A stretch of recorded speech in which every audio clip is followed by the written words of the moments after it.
Welcome to our web exclusive. I'm Mike Montecalvo along with Eyewitness News analyst Lieutenant General Reginald Centracchio.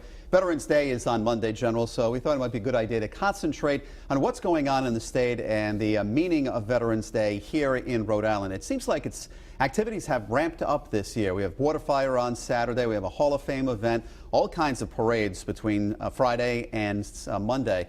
Does it just seem that way, or is this year there's an extra effort to honor the veterans? I think this year has been really unprecedented. And I think it basically because of the last 5-6 years, we've seen an inordinate amount of troops being deployed from Rhode Island, both for Iraq as well as Afghanistan. But I think what it does is reflects, I think, the sentiment and feelings of the people in this particular state, being that Rhode Island is the second most deployed state in the nation.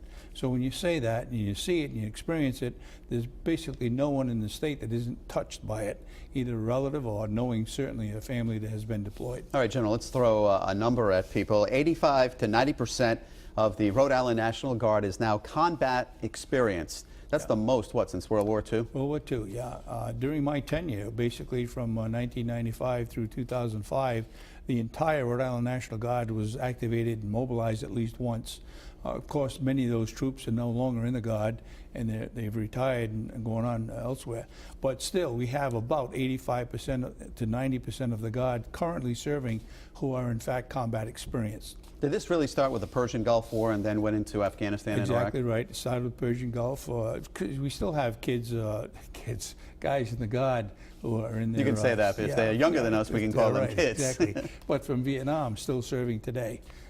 And then you go into the Gulf War, certainly, and then on to all of the other wars that we've seen since that time. So we've built up quite a population of combat experience within the Guard itself. All right, let's talk about a couple of the events that are happening, significant ones. The Aviation Hall of Fame is going to take place. 6 people will be inducted. Yeah, exactly. That takes place Friday night at the Shriners. It's an annual event, and what happens is they recognize individuals who had some prior experience in aviation specifically. And one of the individuals this year will be a musician that was part of the Tuskegee Airmen group back during World War II. So he'll be honored, and certainly those others that'll be honored, unfortunately posthumously. But it's an annual thing that takes place, not just indicative of the kind of remembrance we have in the state for those that have served. And we're also remembering veterans of World War I, an event at the Squantum Club in East Providence. It's called the Infantry Lodge. It takes place every year. It's been going on since right after World War I. And ironically, part of that has to do with the meal it's served. One of the most significant things they do is to serve 1 hot dog, a cup of chowder, and some potato chips, and a beer. And that was really what was desired by most of the troops coming home from World War I.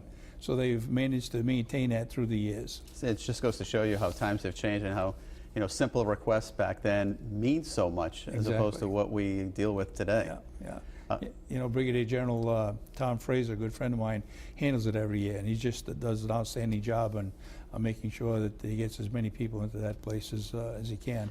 General, Water Fire on Saturday night to honor Veterans Day is going to take place. That's the first time ever. That's probably the most significant addition to the holiday. It is, and I think that's really well appreciated by veterans to know that something that significant would be dedicated to our veterans. It starts off at the State House about 3 p.m. with some speeches by Admiral Carter from the president of the Navy War College, and Major General Kevin McBride, the President Adjutant General. And then they proceed from the State House down to the Water Fire site, and veterans will be holding the torches all the way down and back. Do people get it, General, what Veterans Day really means? I think so. I think for the most part they do. Of course, it's short-lived, unfortunately. They get all psyched up, as they rightly should, especially right about now. But unfortunately, after next Monday, it starts to dwindle away. But I think the best thing we can do is to really remember every time you see a kid in uniform, go up and shake his hand or her and thank them. Oh, we thank you for your service, General. And if you'd like to find a list of things for the weekend to honor our veterans, it's right here on our website, WPRI.com.